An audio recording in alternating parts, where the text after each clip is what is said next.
From and what we do. Amrita, we are now live. Thanks, Harsha. So, since it's 11:06, I think we should get started and people will keep trickling in. Um, so, let's get started.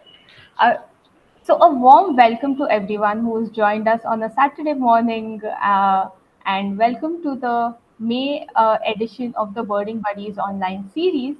And today we'll be discussing a slightly more complex relation that we have with urban wildlife and the relation that we share with them and how we can possibly help them or what we can do. And for that, we today have with us Jayanthi and Shankar, who would be sharing their experiences and will be taking your questions as well.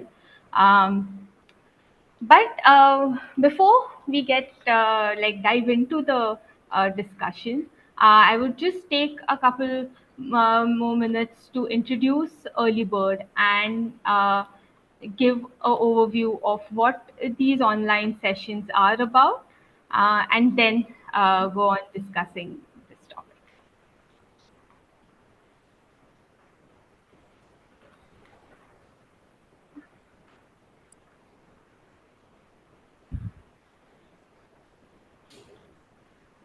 So I hope my screen's visible to everyone. Um, So, what we at Early Bird want to achieve is get birds and nature education accessible to everyone. And how we do it is we create content, create resources like pocket guides, bird posters, there are flashcards, and these most of our materials are available in 10 plus Indian regional languages so that we can reach larger audience. Apart from this, we also do training, that is capacity building workshops or sessions like these for educators, so that they feel more equipped in using the resources and content that's available and get more kids connected to nature. And a small part of what we do is also outreach, where we interact directly with children and do, like right now we've just started this year's batch for the young birders workshop, which is for beginner birders to get them started with observations and more information on birds. And what this series of webinars is, where we want to get a platform for educators to come discuss, listen from experts, learn from their experiences, and also have a space to share their challenges, talk about their challenges, and also find solutions to them. And if you've missed any of our previous sessions, there's a YouTube playlist that's available where all the recordings for the previous sessions are available, so you can go and check them out. So we'll share the link in the chat, so that, and also in our follow-up email that you would receive. So don't worry in case you misplace the links in the chat box right now. So today we have, for today's session, like I was saying, we are going to have a deeper conversation about urban wildlife and our interactions with it, and with a slight more focus on bird rescue and wildlife pet trade. So before we'll have a moderated session, and towards the end, we'll really like to hear from you all if you have any insights on the discussion, or if you have any questions for Shankar and Jayanti. That would be the time when you can ask. But meanwhile, when we are having the moderated session, if there are some questions that come to your mind, please feel free to drop them in the chat box, and we'll take a note of them for the audience segment. And just some housekeeping rules. We say, like I was saying before, you will not be able to unmute yourself, but in case you want to share something, you can, especially during the audience segment, you can use the raise hand reaction, and we can unmute you then, or you can type in the chat box, and will note it down. So, yes, welcome Jayanti and Shankar, and thank you for accepting our invitation to be on this discussion and share your experiences about this topic. Uh, Before the questions in sharing, I would like all to briefly introduce yourself and tell us more about your work. Jayanti, would you like to go ahead? Sure. Morning, everybody. Welcome to this session, and thanks to Early Bird for inviting us. I serve as Executive Director for Avian and Reptile Rehabilitation Center, which is a wildlife rescue and rehabilitation center based out of Bangalore. Uh, Mainly, what we do is we rescue, treat, and release the animals, but that is the day-to-day work that we do. But through that, what we are mostly interested in is fostering connection between people, communities, with the urban wildlife. So this is what we have been doing. It is established in 2016, so little less than 10 years. And we have already rescued about 44,000 animals. The number is nothing to be so proud of, or like, to look forward to. It just means that there are so many animals that are getting displaced in the urban spaces. So this is the work we do, rescue rehabilitation, but mostly interested in fostering the human wildlife connections in urban cities. Thank you, Jayanti. Shankar? Thanks, Amrita. So, yeah, first of all, thank you to everyone who is attending this session, and thank you to Early Bird for having us here.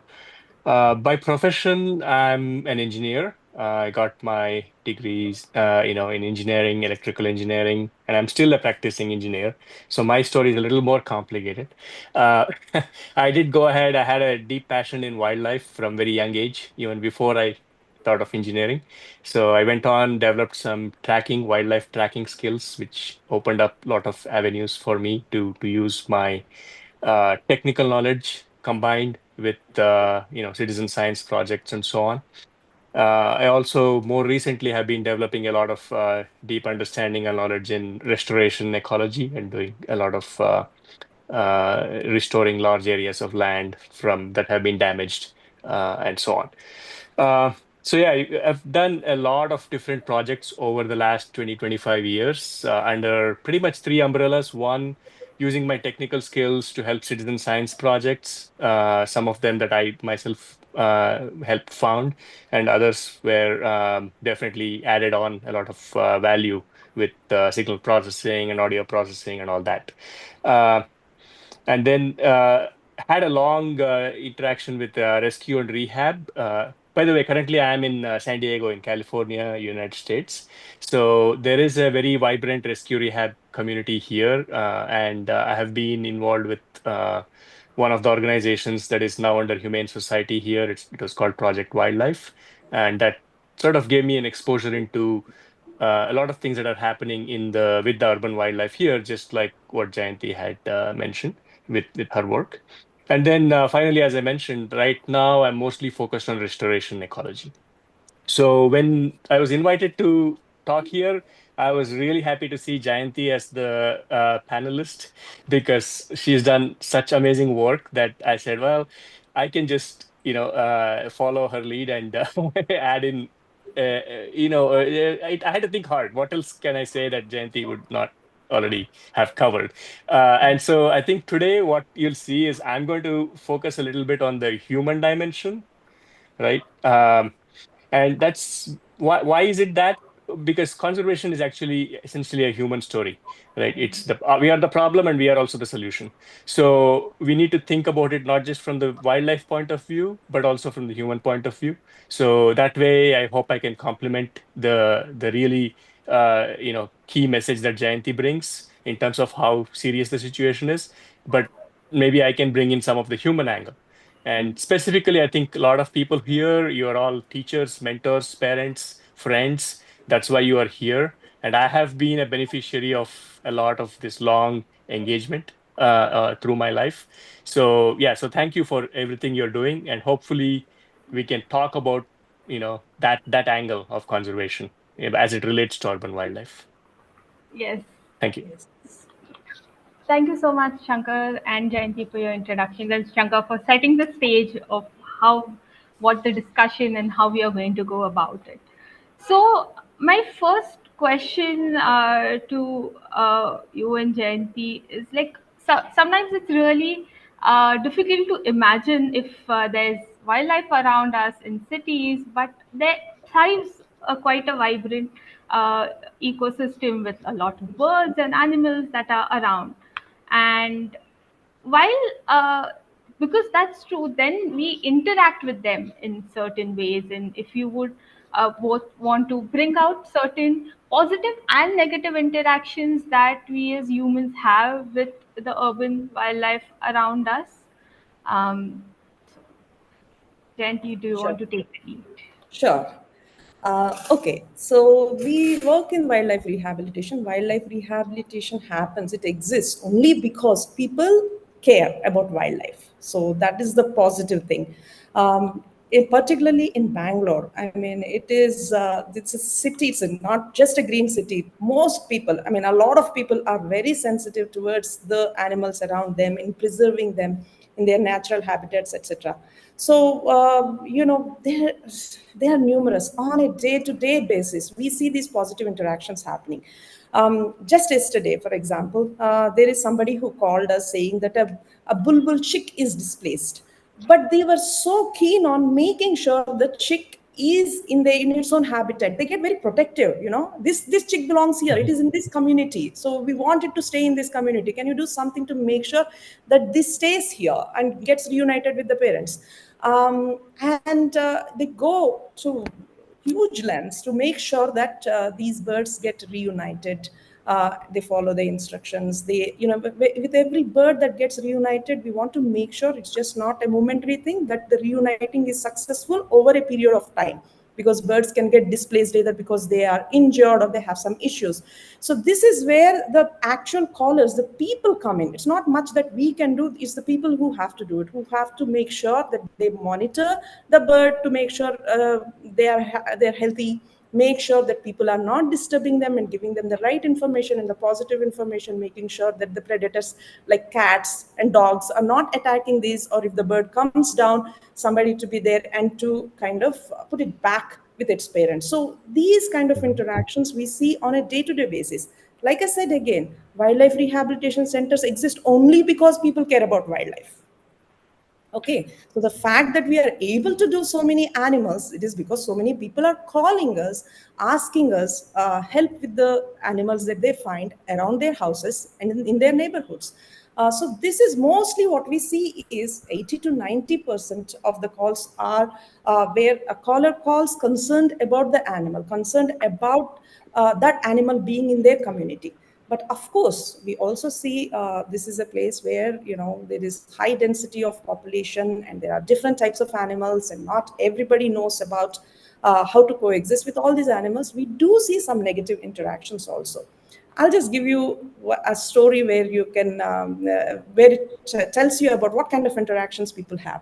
Somebody calls us one day and then they say that a crow has been attacking. So the typical response when anybody says a wild animal is attacking them, like a crow or a kite or something, we say it is because probably they are breeding and they are trying to protect their young and they don't want disturbance from you. So just give it time, do not disturb them, stay indoors if possible, and if you must be outdoors, try to make yourself invisible for a couple of days. They get used to it, and they move on, because they're not concerned about you, but they're concerned about protecting their brood.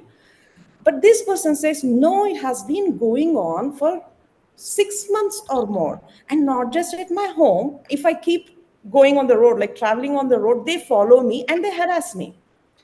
And that's something that we have to look into, right? Like, so actually what we have understood investigating into that is this person has always been shooing away the crows, and he didn't allow the crows to nest around. And because of that, the crows are very smart animals. They remember faces. There are multiple experiments. If anybody is interested, just look into these crows and ravens. I mean, the way they remember faces, they remember, and they even pass it over the generations. If it is not the same crow, it can pass on the information which face to be friendly with and which to be careful about. So, with this kind of an intelligent animals that we are living around, of course, if we have a negative interaction with them once, they are going to remember, and they are going to, again, not to harm you, but to protect themselves in defense. They are going to kind of be aggressive. There are ways to prevent that, which we have helped the person with, and it all ended well.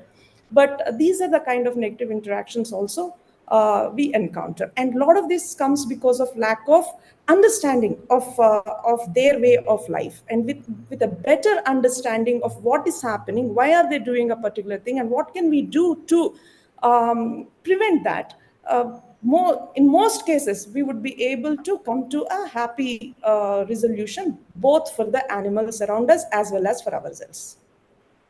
Over to you, Shankar. Would you like to share some examples? Yeah, I would. I think the question made me think when we talk about cities as vibrant ecosystems, and we see a lot of wildlife using it. The Mm-hmm. first wildlife that came to my mind was humans. I think there is a thought that humans are apart from nature, but I firmly believe that we are a part of nature. However, in living in a city, and I mean, I grew up in Bangalore, and now I live in a city as well. It is very easy to forget that, and it's I think part of one interaction that I don't see is a very regular interaction with nature and natural things, especially animals, birds. It's if you consider how many people live in a city, very few people actually have that daily interaction, and it didn't used to be like that. So we are seeing a lot of children, for example, growing up without having any exposure, direct exposure to wildlife. So to me, that lack of interaction is actually also pointing out to a problem, right? Um, but anyway, when I said humans are the wildlife, I sort of am also pointing at a tool we all have, which is humor. People who know me know I can't speak for 10 minutes without cracking a joke. So I will try to do that through this session to keep it light. Uh, but I do firmly believe that, humans are one with nature. Whether we are living in city or in a forest or in a, wildlife sanctuary, we're still the same. We are not that far removed from our, origins. In terms of interactions, I was thinking, Jayanti, like a lot of interactions happen. So it sort of helps to, especially for teachers, to have a structure and work towards a goal. So what I was thinking in was to frame it like what. So what is the interaction we are talking about? How? So you know how is the interaction? Is it positive? Is it negative? Which is what we want to change, right? If it's a positive interaction, we want to have more of it. If you want to have a negative interaction, you want to have change it. And I think to change or increase the behavior, we need to understand why. Why are the people doing this? Sometimes, like you said, it's just lack of knowledge. Sometimes it just might be carelessness. And sometimes it might be, like I said, they feel a deep connection or deep need inside, which is not being met in the cityscape. And as teachers and mentors and birding buddies, we need to uh, figure out ways. It is challenging, but we need to figure out ways of understanding why and then letting that influence how we change this interaction. That's sort of how I look at the overall picture, because otherwise it becomes too complex, right? There's so many things going on all around us. Uh, Specifically, though, I think one thing I want to mention, and this is becoming more and more prevalent, is a lot of interaction nowadays is in social media, especially in the cities, and also with the next upcoming generation. So people are seeing videos of other people interacting with animals and sort of copying that maybe, or getting the right idea in some cases. ARRC has a great Instagram, page that I follow, and they have wonderful videos, educational videos, really cute birds and animals that they're rescuing, right? And extremely good quality videos. Uh, but then you can also in this just scroll along and you'll find somebody sort of not working so well. So I think the social media interaction is something we have to keep an eye on as we sort of go into future as well. Yeah. Yeah, you bring a very good point, Shankar. The thing is, I mean, it is interactions, right? Like positive interactions or negative interactions are shaped by both knowledge as well as people's experience. And this is where the Hmm. nature educators and all of us, elders, parents, whoever, we can help shape these positive interactions and Hmm.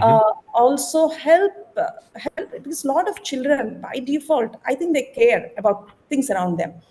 They care Hmm. about anybody. Any child would react almost all the time cutely to a puppy face. I mean, or Hmm. to a flower. I mean, these are the things that we are, inherently kind of have some affinity towards. But then from there on, things, as we are developing, there are certain priorities, there are certain things that we focus on, certain interactions that we have to do to go ahead in life. So, but this is where we all have a shared responsibility to shape these positive interactions. But first of all, we should know what are these positive Responsibility, interactions, yeah.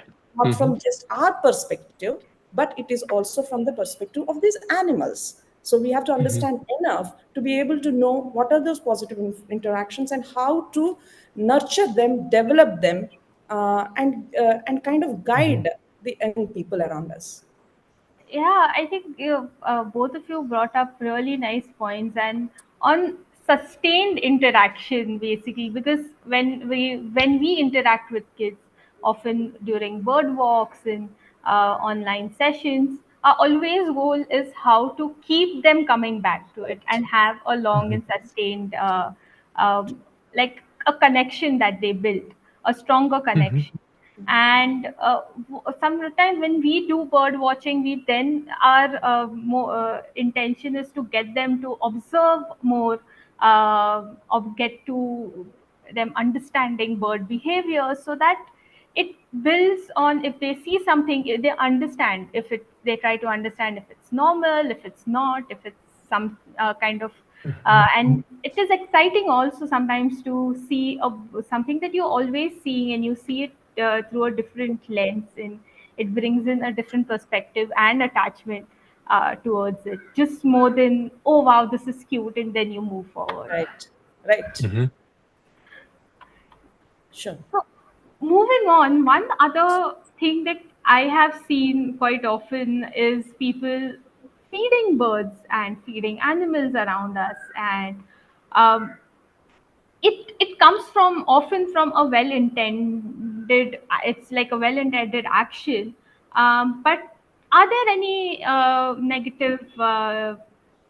negatives to this, given that they are wild animals and we are trying to feed them certain things?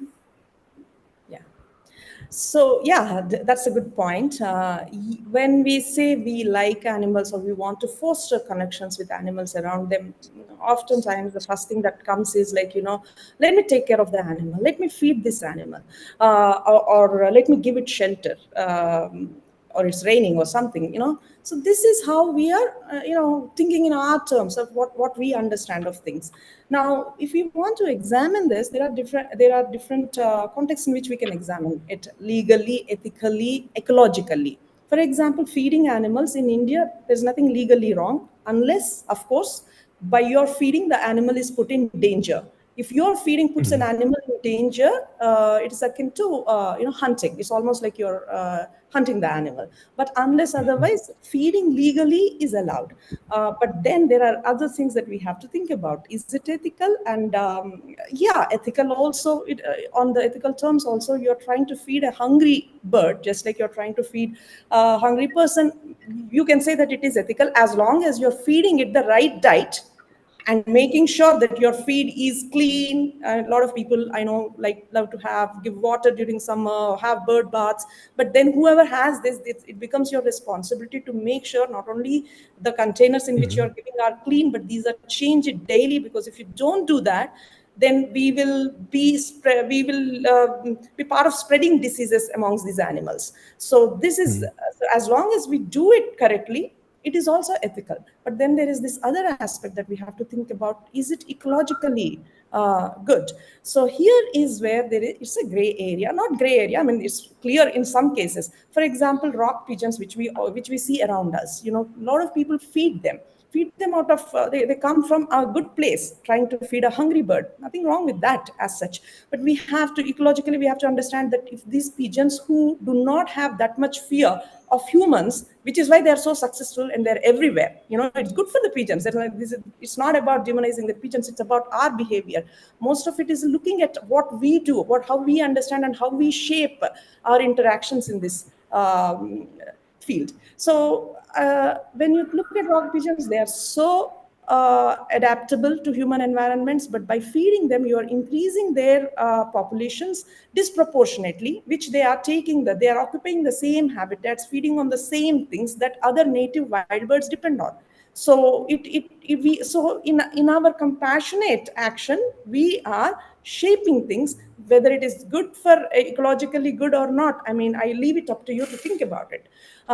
So now there is another example we can talk about. A lot of people feed monkeys. Now, when we live in urban areas, we have to understand that our relationship with animals around us, some may love, you may not worry about like a monkey coming into your house and raiding your fridge and taking all your fruits. You may even like it, but that doesn't mean that everyone would be okay with that. And we are sharing this space with everyone. So it is good, as people who care about animals, to have interactions in such a way that these animals will then not go and have negative interactions for someone who may not appreciate things with the animals inside. So here, this is one example. So, and we want to make these animals, these are our neighbors. We want to respect them as neighbors. But suddenly, if they are coming into balconies and starting to raid and eat food, then someone else may consider it as a nuisance. So as a collective responsibility, again, that we have to make sure that we're not feeding these wild animals. We are not trying to make them depend on us, thereby either giving them a bad rep in some cases, and in some cases ecologically changing the dynamics in places where we live in. So this is something that we have to carefully consider. Feeding the animals, yes, it is okay to feed. If you like to have them around you, grow some plants that have flowers or that have seeds, that they will naturally come, or the water that you Mhm. use to put in your pots can serve as water for these animals. So that is a different thing than direct feeding, which has to be done carefully, considering their workings. Thanks, Jayanti. Shankar, do you have Yeah. any to add? Yeah, I was thinking one and I think Jayanti sort of touched upon it. In my experience with human behavior, it's easier to replace than to stop. So when we encounter this kind of especially something that's a gray area or something that's coming from a good place in their hearts, it's very hard to tell them to stop it, right? But it is easier, or maybe it is the better thing to do, is to, especially with children, that's what I think. If you tell a child, and I'm thinking about myself as a child, if even my parent came and told me, don't do this, I would figure out a way behind their back to do it anyway. Right? So the danger of that. So yeah, I'm always scratching my head. Like, I mean, not much hair left now. So it's like, how do you solve this problem? How do you get these people to do the right thing? And I think the easier way is to replace it with something, and it might be a little bit difficult, and we had to figure out the right solution. Uh, is like, instead of feeding them and doing this, in a easy way, like it's easy for me to just go take some rice, come outside and sprinkle it, right? Whereas it takes some time for me, for example, to go and take some like methi seeds, put them in a flat tray with some soil, water it, let it grow, and then bring the tray outside for some finches and whatever the local birds are that might come and eat it. I remember very well when my mother used to try to grow methi for cooking in our home kitchen. The sparrows, I mean, at that time in Bangalore, there were so many sparrows, they would come and just destroy it. We had to cover it and protect it, like, so there are ways that people can do. It may take a little effort, which is, I think, what the teachers and, the birding community should encourage is, hey, let's not do the easy way, let's do the right way and the more beautiful way, right? So replace rather than oppose is sort of my thought on this. Yeah, that's true. I think I remember as a kid having some, not a lot of plants, but some plants flowering, some just had some spider webs in this and that. And Hmm. uh, birds like sunbirds would nest outside my window, or just come, some birds might just come by to pick up on these insects of the spider web. So that was like, we didn't really have like a bird feeder or a bird bath, but just these trees Hmm. in some ways that help attract more birds to my window. Yeah, building like kind of taking more efforts than just doing what seems easy might be a way. Yeah, yeah, especially with sunbirds, if you have like some nectar-bearing flowers and stuff in your balcony, it doesn't have to be a large garden. They will find it. And it even tells you how intelligent they are. And they'll come every day around the same time, very routine. It becomes a joy to everyone to watch it as well. Yeah, and uh, as in how my interest for birds and everything increased, people around me started noticing it and all of Hmm. that. And once I had people, my friends, gift me pet birds, just to, oh, you Oh. like birds, so this is the best gift that we can give you. At that time, I, even then I had a mixed feeling about, oh, they are cage birds, and how does one take care of them? Is it right? Is it wrong? As a kid, I really didn't have a lot of answers to that, because it wasn't a choice that I made, but a gift that I received.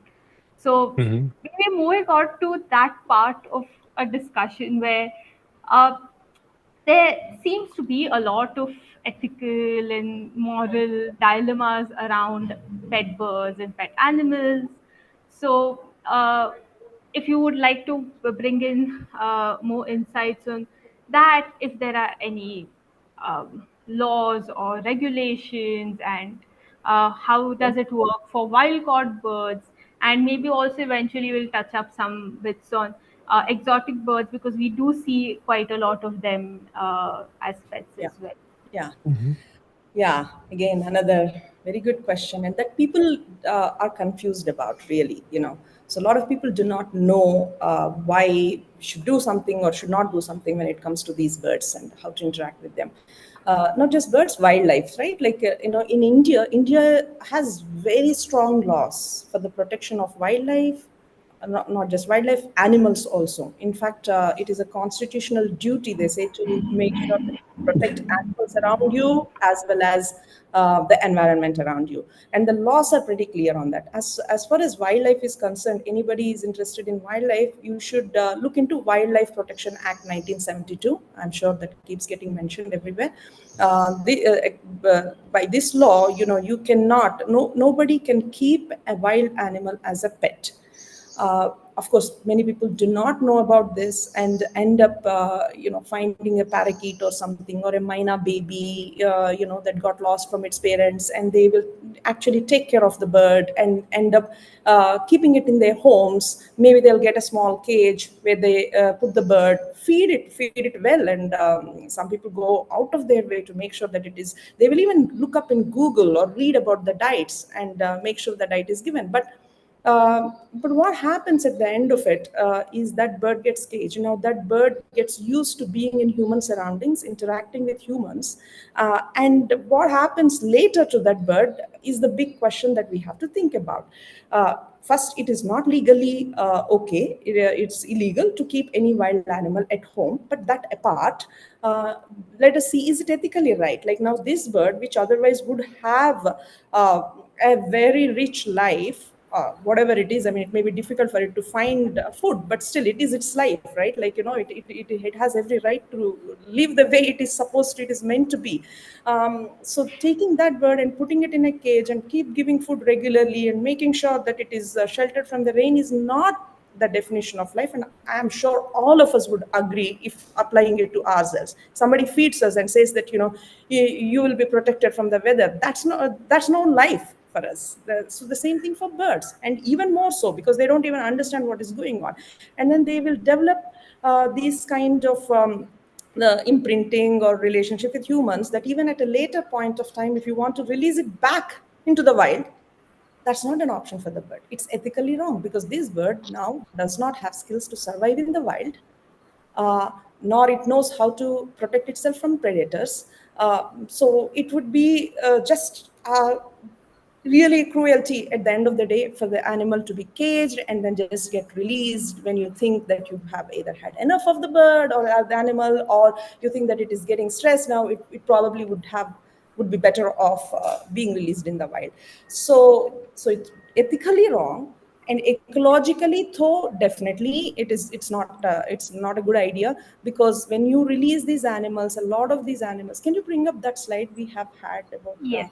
the birds? So I'll share some examples over here. So when we release these animals back into the wild and they are not fit for survival, an animal that is not fit for survival usually will be a reservoir, will easily contract diseases, and then it further spreads these things. So ecologically also it is not a good idea to just take animal from somewhere and release it somewhere else, not knowing what are the species that. So here we will see some of the examples. These kind of examples are for all sorts of birds, but we happen to take parakeets over here. If you see the first picture over here, there is a parakeet that is in a shrine over here. This happened to be on the day of Shivaratri. I'm sure many people would think that there is an enlightened parakeet, spiritually inclined, that is seeking some blessings on an auspicious day. But the truth is not that. The truth is the bird got attracted to this is a pet bird that got released into the wild. We know that because when we see the bird, it does not have the feathers. It doesn't fly well, or is not scared of people. So it must have been a pet bird that was released back into the wild, which is not able to survive, and now it sees free meal, fruits and flowers in some place. That is what has attracted that animal to that place. In fact, later we realized that that bird also has a PBFD disease, which means that the feathers are all not are all gone, which you see in the second example. This is a parakeet that has been kept by somebody for over 5 or 6 years and then submitted. Now the person who has kept this bird is heavily invested in the bird and wants the best for the bird, and realizing that she herself cannot give what is best, she has approached a rehabilitation center and submitted the bird. But the truth is, even we cannot give the best to this bird, because this bird already has developed behaviors, which is out of parrots, again, are intelligent birds. They get very bored in a setting like cages and things like that, bored, stressed, and not having those interactions, and they do engage in this kind of self-mutilating behaviors, like plucking feathers, etc. So this is the story when what happens when we take these birds and put them in cage for the wild animals. And again, they are protected by the law. So anybody who keeps these animals, I mean, it would be good for us to spread this information to not have them at home. And either if you have a wildlife rescue center accessible, submit to them. If not, contact the forest department, and they have a helpline that can be reached throughout India. You can at least contact them and see, and if any resources are available locally, they will guide you through that. Jen, since you mentioned a helpline, maybe if you can share with us later and we can share it with the Sure. audience, the Sure. helpline number that's there. Definitely, yeah. Shankar, would you like to add more to Yeah, I what? think we are also, yeah, we're talking about a couple of things here, right? One is the ethical consideration of first having an animal in a pet trade situation, and the other one is after that, what happens if it's released, which also happens fairly frequently. Uh, yeah, so just in the interest of time, I would say, Jayanthi covered most of the important things, but it is a big problem. And one alarming thing that's happening, especially with exotic pet trade, is India is becoming a big hub. As you see, our prosperity as a country is growing. And, in the US, I have seen in the US and European countries, a lot of people own parrots as, pets. And that has pretty much wiped out wild parrot populations in many of their wild areas in Africa, in South America, and so on. Now, with India becoming more and more prosperous, and the laws also being a little bit lax in our country, it is now becoming like a upcoming hub for wildlife trade. It probably always was, but now it's becoming a lot more of an impact. So we need to be really mindful of this. However, I go back to my thing on, when we look at people in India who are buying these pets and trying to keep them, some of them, they're also doing it because there's this need for, oh, I need to have something, I need to have a puppy, I need to have a kitten. For somebody it's a parrot, and somebody else it's a minor. So, and if even if one person in 1,000 does it, that still has a big impact on the population. So it's definitely a very serious matter, whether we look at it from ecological perspective or individual bird welfare perspective. Uh, and I think from my point of view, what I think about is, okay, as teachers and wildlife conservationists, how do we tackle this? This is a really big and complex problem, and I do want to focus on bringing up the next generation of wildlife leaders. And a lot of times, Amrita, you mentioned that you were so interested in birds that your relative brought you a bird, and that happens a lot. That happens quite a bit because people think, oh, and that's because people who are like children who are really interested in wildlife or birds are very passionate about it. They need to be channeled in the right direction, and that can only happen with, in my opinion, using a few things which we should think about in this particular context, which is this will only happen over long interaction. It's hard to change that person's, like, consider even your case. If your relative brought you the bird, we cannot release it. What do we do? Some mentor or a parent or a teacher has to hold your hand till you evolve to the next level, right? And can hand over that bird or come to a closure and move on to becoming more enthusiastic without, just abruptly ending your interest in wildlife completely, Yeah. right? So that's one thing. And the other thing is, I think as teachers, we always should think of, especially with children, like storytelling. So there are a couple of books that we can share that are specifically written about, it's like adventure stories, but they focus on this wildlife trade and how children, it's sort of an engaging read. So children learn a lot from these kind of stories rather than from slideshows or lessons, right? So even in school, that's the case. Um, that and then finally, I think children do a lot of learning by observing. So we need to be role models. Uh, I can tell my daughter a lot of things, but if I take her once and make her do something, again, bird watching is a little bit tough for kids, I think, because it's observing. Once they're young adults, they love it. But as young kids, they want to do some hands-on stuff, right? So if it's a pet animal or a pet bird or something, they can touch it, they can catch it. So we need to replace it with something. Maybe plants might be a good option. Maybe planting some, garden, so playing with the soil, or we need to think of a way to stimulate them and give them access to that tactile feeling, right? Otherwise, we are depriving them of a connection to nature, right? For a right reason. But then the effect of that will be, where do we get our next generation of wildlife leaders? Where do we get our next Jayanthi from, right? Where do we get our next Jane Goodall from, right? So we need a large number of kids growing up to sort of be channeled in the right direction. And I think that's a big responsibility. Like I said, I have been the beneficiary of so many teachers and mentors and friends and family. Now we have to do the same thing for our next generation, right?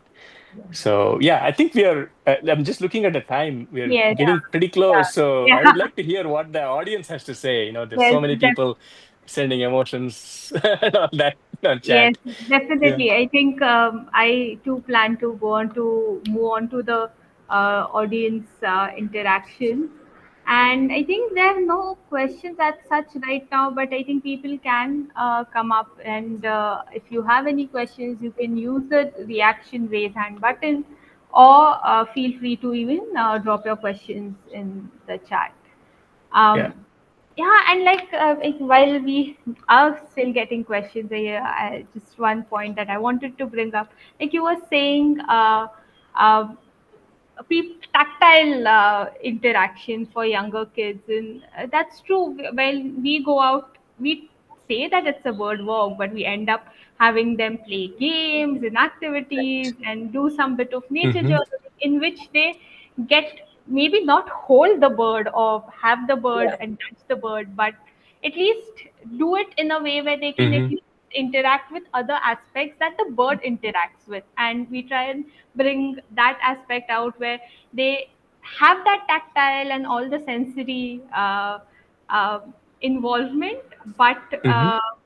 so that they can look at it and feel the joy of looking at it in a natural setting, then go their brain going, oh, I like birds and I want a pet of sorts. Hmm. Yeah.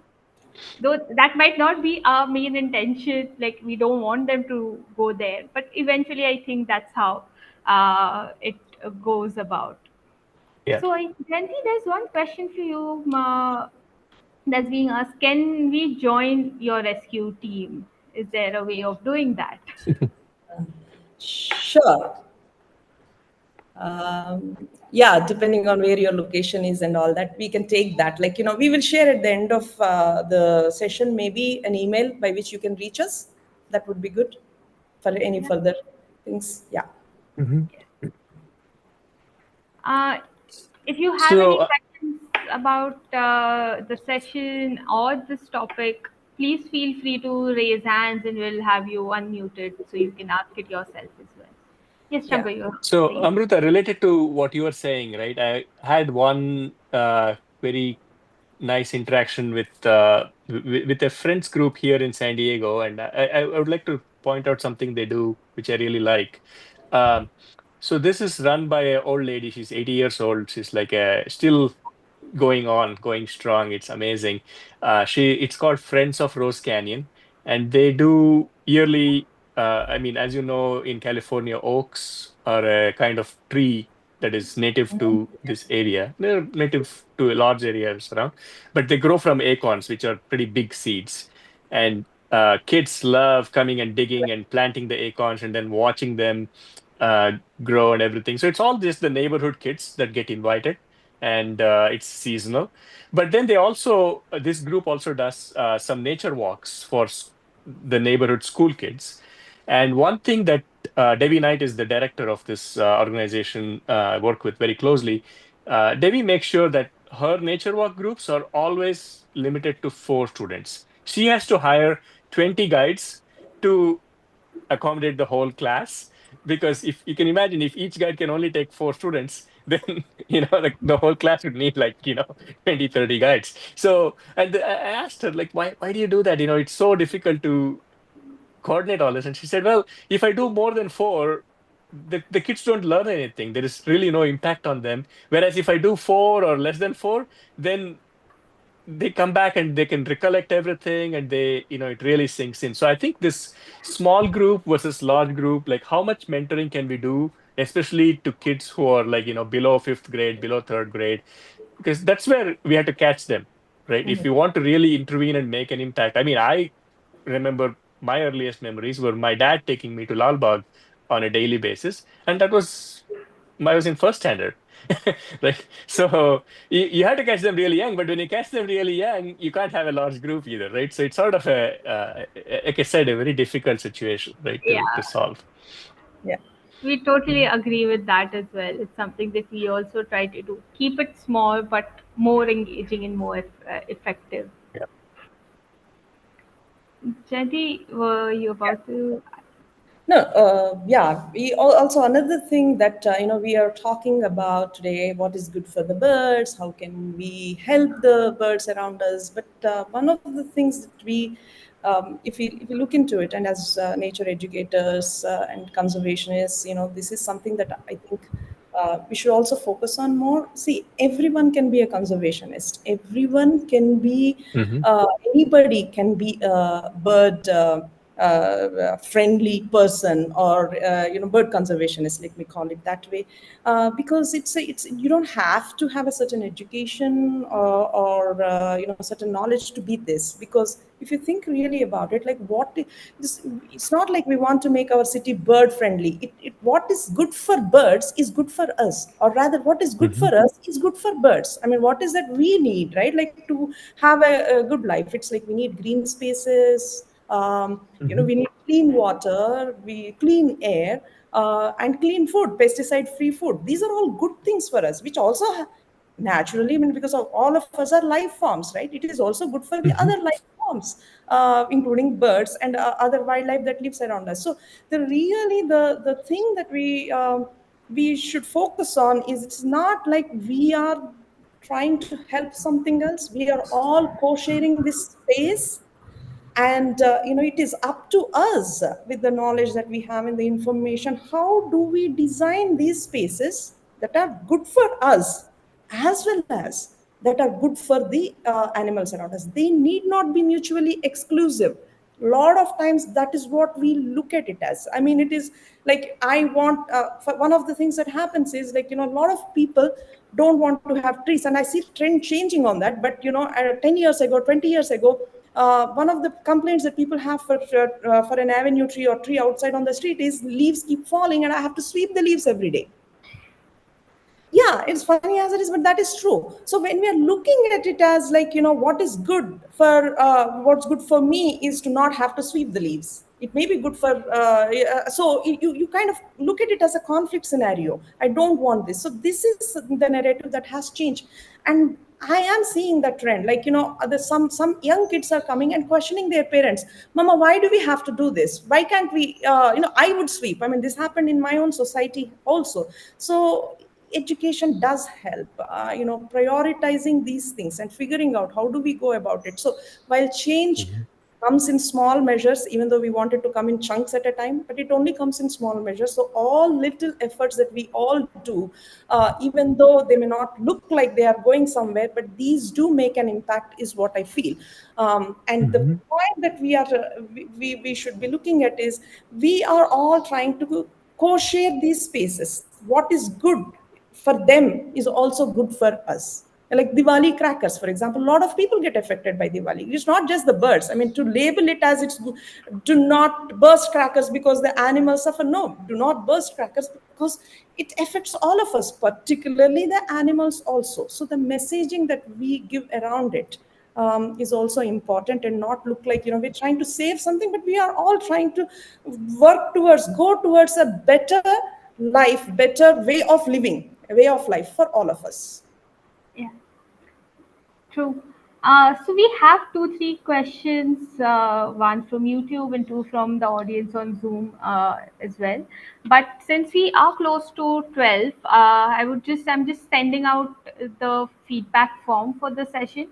So please make sure that you fill it out before you log off the session, so that we get feedback on how we can better Hmm.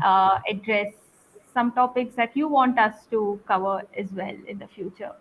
So please make sure you fill out the feedback form. And to go back to the question says one question from YouTube, which is asking us for your insights more for how wildlife pet trade can lead to smuggling. There seems to be some vagueness around laws around animals which come from outside. And she Hmm. adds that Bangalore seems to have cases like this every other day. So if you would like to.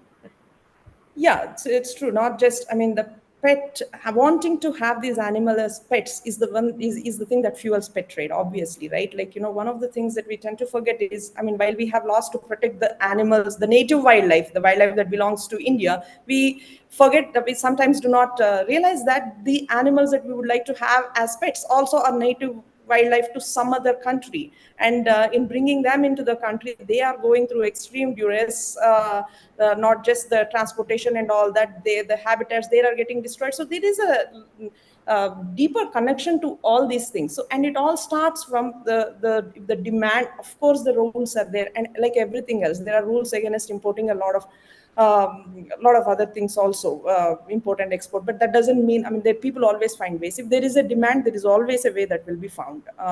So that this is the same thing. The rules are there, and of course there should be better implementation of these laws. But at the same time, when it starts from us being able to say no, I do not want to have this parrot that is from Amazon, or I don't want to have. I can appreciate other things about wildlife around me. Like when people ask how else can we engage when we like wildlife and things like that. You know, there are these days there are many citizen science projects. There are lots of surveys. If you understand how to uh, observe birds and things like that, citizen science projects you can participate in. You can volunteer at wildlife rescue centers, or you can even become a champion in your own community, trying to trying to champion the causes of these animals, like, you know, do not burn leaf litter, let us not throw waste. There are so many different indirect ways in which you can help the wildlife rather than keeping them as pets. And I firmly believe no rule and no law can prevent this if there is demand for it. So that is something fundamentally have to be addressed, and we can start addressing that in the schools and in all our programs and stuff like that. Changing the choices that we make. Mhm. Shankar, do you have anything Yeah, else? one insight I would like to add is, unfortunately, these exotic birds, especially, and a lot of them are rare species, as in they've been, hunted to or poached to very close to extinction, pretty much. So they are extremely expensive in the pet trade. So it becomes sort of, for some people, it becomes a status symbol. For some people, it becomes like a novelty item. And if you now think of the impact on, somebody who is trying to make a living by, uh, s- think of in Indonesia, for example, right, or Papua New Guinea, where a lot of these parrots are poached from. The person living there doesn't really have a source of income other than, and if this becomes a stream, these birds are extremely expensive. So that means all the illegal activity people, the mafias and all those, get involved in some way or the other. So it once it becomes established, it becomes a really bad problem to solve. Becomes pretty much a crime situation, right? So yeah, it's good to be aware of that it is not, some of the common birds might appear like, people buy it and are not thoughtful about it, but some of the other things, yeah, it's gotten to a very dire situation. To add on to, I think it's based on what we were talking, there was a question that's very related to this, and for Shankar, you they are asking, since you mentioned that India is becoming like the pet trade hub, uh, and given the different laws and regulations that Jayanti was mentioning, even though they are in place, the trade is rampant. Hmm. And in a situation like this, how to reach out to mass of different stratas of society to educate, to give them proper environment, or not to involve in cage petting, Not to, sorry, can you repeat? Not to like involvement. having pets in cage.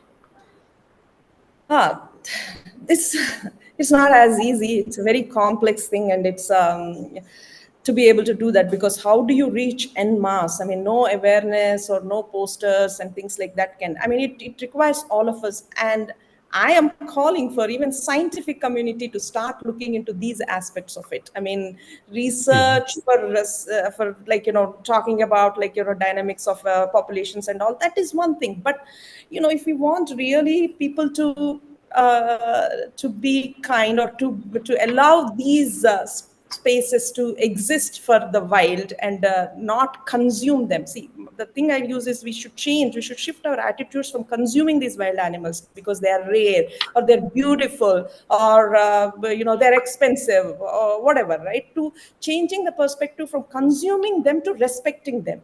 And how will you do that? It's very hard. It has to start right from the education system is one thing. Two, all of us, including people who are in educate nature educators or nature walk or bird watching groups or even ecotourism people. I mean, everybody, all stakeholders have to start taking this seriously and being able to uh, give out information regarding this, explain to kids on what is the right way to respect. If you like something, what is the way to put it into practice? There are right ways, do's, and there are don'ts about this. So this information has to go on, and I am sure it's not easy, but it takes all of us and more to be able to do this in the long run. Yeah, some of these cases we might have to be even a little tactful because, like I said, with children especially, they might start with something small like, keeping pigeons or a lovebird or something like that, which, I mean, an individual bird is an individual bird. It doesn't matter what species it is, but it is more easily accessible, maybe easy for the kid to take care of, right? And if at that point, we really have to get the goal should be to get that kid to evolve that interest and keep evolving through their life so they go past this stage. One thing I'm seeing a lot is people who are really interested, they at some point are told, oh, this is, don't do this, or without much supervision, just given a directive, and then they go off and they form their own community. And there is trading going on on Facebook space Yeah. now. So they formed their own community and they never talk to us. They never talk to the rescue rehab people, or they never talk to the wildlife conservationists. They have their own, community, and they're happy there. Right. And that is a disaster for both them as well as for the wildlife. Right. Because they could have been the best conservationists, right? A lot of conservationists in the older generation, like Jim Corbett was, a hunter, and then he became a great conservationist, right? But if he went off into his own community of hunting and he was in an echo chamber, that would never have happened, right? So how do we keep this interest going and make sure that that little child who wants to keep a dove or a pigeon very quickly evolves into, a responsible individual? I think that's the challenge we have. Um, and the key there is evolution and like constant engagement, right? Uh, Yeah. Yeah. So when it comes to reaching masses, things that we at Early Bird do is make materials in regional languages, which tend to mhm, uh, reach people who might not be comfortable with English. And other recent project that we have been working with the government of, like the KPRC department, is working with the librarians to make them talk about birds, to bring in the connections mhm. with children, and teaching, like giving them resources and information about these things so that they can pass it forward.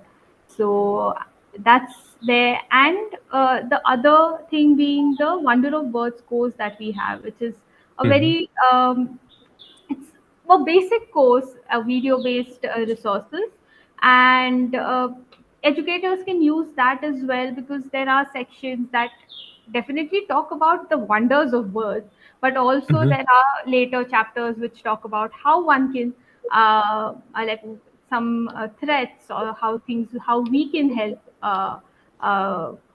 birds and stuff that are around us. Yeah. I do want So, to add a point here. See, this kind of thing, it should not be a very regimental kind of like preachy kind of, education. It is like storytelling, using art, nature journaling that you guys are mentioning. this experiential kind of learning environment without pressure, because they already have enough pressure on what they should learn. So this is not something like that, like in a very pressure free. Even if you have a lot of schools now have an environmental education as part of their course, I think.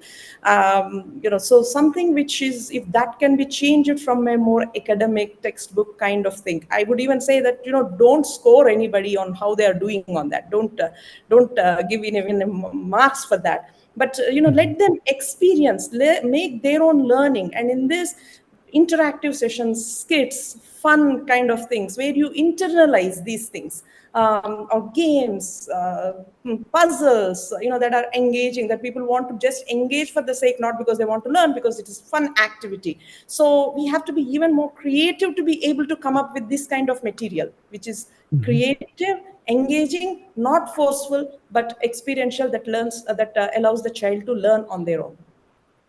Yeah, definitely. There's one question I think, but someone responded to it with a ARRC's YouTube for link about how to help birds in distress, or animals in distress. So I think we'll not take that So, question up right now. so But there's, Amrita, yeah, just to go back to the previous one, I did want to mention one thing, which is yes, a lot of times we do see birds in cages in the zoos in our country, right? And one thing we have a small group of people. We are mostly interested in this exotic parrots being endangered due to pet trade and all that. And when people come to, let's say, Mysore Zoo or Guindy Park, and the children see these beautiful parrots there, without any educational material that says, hey, don't go, and if you see this in your local bird market, don't buy it and keep it at home, right? That is not the point. So we are working with some of the interested zoo officials to develop, and just like Jayanthi said, the idea is there to have a display, but in the form of a story. So that's what we are working on, right? Is to say, oh, the kid can come and read this, and it sort of explains, hey, why should I not take this bird home? It's this beautiful bird. I feel a connection to it, but what are the consequences? So sort of think through that, the next 5 steps that will happen when the bird will go home in a cage, uh, in form of a story right there. And I think if we can do this in all the zoos, and nowadays they're establishing zoos and having exotic birds, even in remote areas. I just recently learned somewhere in North Karnataka, like remote parts of Kalyan or somewhere, the local minister wants to have a zoo with exotic birds. And to him, it's like an achievement, a political achievement. But if you can imagine, something like that without the right education material in the local language is going to be only driving the demand, not helping at all.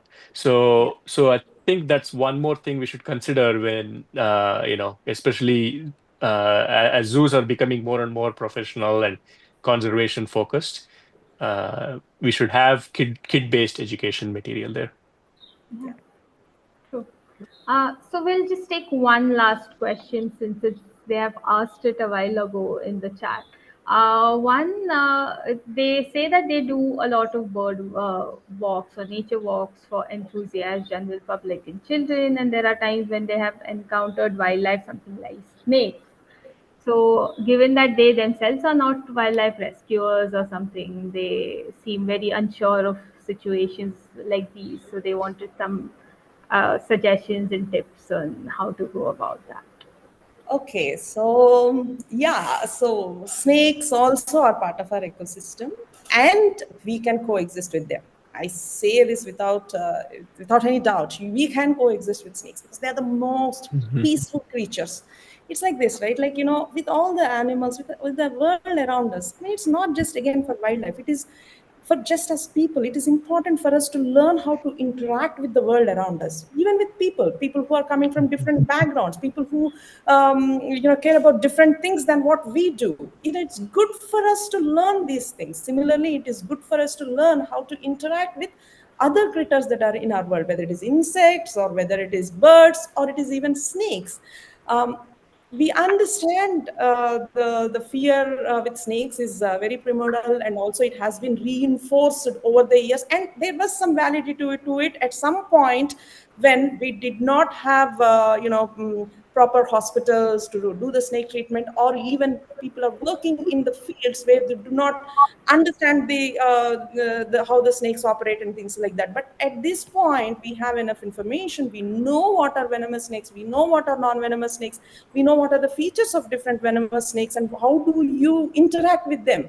What does a venomous snake do before it strikes you? So this can be used again as an educational opportunity in the nature walks to tell people right in the beginning, like, so we are going through wilderness. In the wilderness, we expect to see things that we want to see. We sometimes may expect to see things that we don't want to see. But how do we still navigate that? How do we go around that? Give some guidelines and have, let us say, if you are in a particular area, there are certain snakes that are that will be that are there in that area. Try to learn about them. I mean, when you know about so much about birds and other things, I mean, snakes are not very easy to learn about. I mean, it's not that difficult. I sometimes find people who know butterflies apart are like, really awesome, because there's so many of them. So snakes, there are not many. Like, for example, if you're in Bangalore, you need to know about 4 venomous snakes. So trying to learn to identify them and giving them certain guidelines, because by doing that, you are you are asking them to start respecting everything around them. So we convert it into an educational opportunity, um, again, and that will go a long way. But if you are directly in conflict and you need a rescue, snake rescues everywhere in India, whichever city you are part of, there are numerous snake rescuers everywhere. Since this is snakes are prevalent in India everywhere, and there are snake rescuers also. So you can try and get contact of a local snake rescue group and try and reach out if there is a direct conflict. But if it is something that you encounter in your nature walks, I would say that try to convert it into a learning opportunity. Yeah. There was one person Mhm. who has been waiting to ask us a question or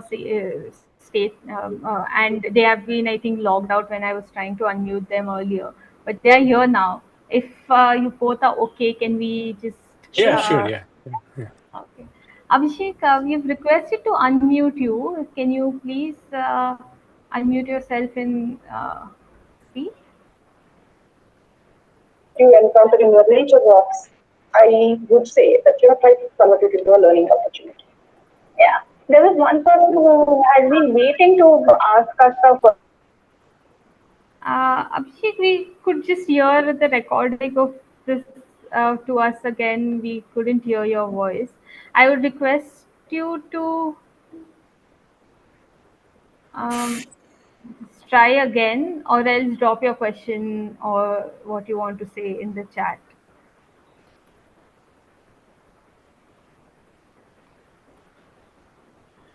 Into a learning opportunity. Yeah. Am I audible right now?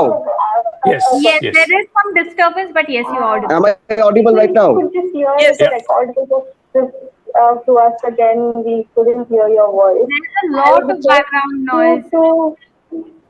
Yeah, I've unmuted myself. Can you hear to me? Or else drop your Yes. Yes, we can question hear you. or what you want to say in the chat.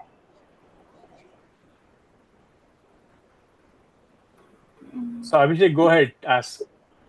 I think they're having some issues. I think we share. You can write to us. We'll share contacts for Shankar and Jayanthi through an email, so you can get in touch with them and share. Um, whatever you want to ask or something, if for others as well, if you have any more questions and would like to connect with the speakers, we'll be sharing their contact details or an email where you can reach out to them. So since we have really short over time, given all the interesting discussions that we are having, just to before we close, just some things that we talked about on how educators and things that educators can use to make this conversation easier for them.